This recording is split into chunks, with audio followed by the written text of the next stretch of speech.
The championship leader is thankful to have extended his advantage over Ferraris Sebastian Vettel to 34 points with 5 races remaining, but he is also conscious that there is work to be done. Mercedes were slower than Ferrari and Red Bull for the second successive race in Malaysia after similarly struggling for pace in Singapore. That represented unfamiliar territory for the reigning champions, even if they came away with a tidy points haul as Ferrari self-destructed. Hamilton has won twice before at Suzuka, and 3 times in Japan when Fuji is included in the reckoning, while Mercedes are unbeaten there in 3 years. On paper it should suit them again, but there is also an air of uncertainty with Red Bull very much in the mix after Max Verstappen's victory at Sepang. There are a lot of question marks generally which we need to assess, said Mercedes team boss Toto Wolff. I think we should have been quicker than we were in Malaysia, but Suzuka should be much more in the window. I'm very much looking forward to Suzuka to see how the car behaves there because it should be completely different. Last year, Hamilton arrived in Japan ill at ease and still feeling the agony of an engine failure at Sepang while leading from pole position, a blow that ultimately cost him the championship. He played around on Snapchat and then moodily refused questions from disrespectful media who criticized his behavior.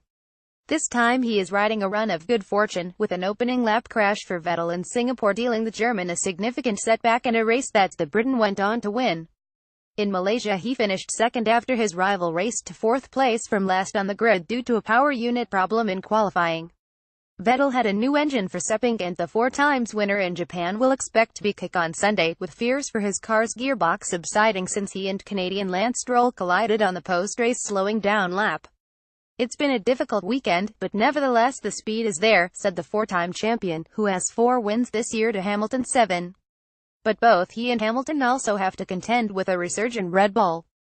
The Red Bulls are right in it now, said former racer and television commentator Martin Brundle. You think of Suzuka, it's just one corner after another. You always want power, but they should be mighty in Suzuka, the Red Bulls.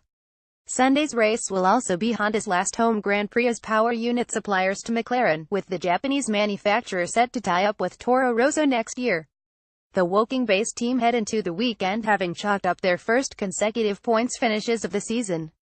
A third race in the points this weekend, at a track owned by Honda, will see McLaren, who are switching to Renault power next year, equal their best successive run of top 10 finishes since joining forces with the Japanese firm.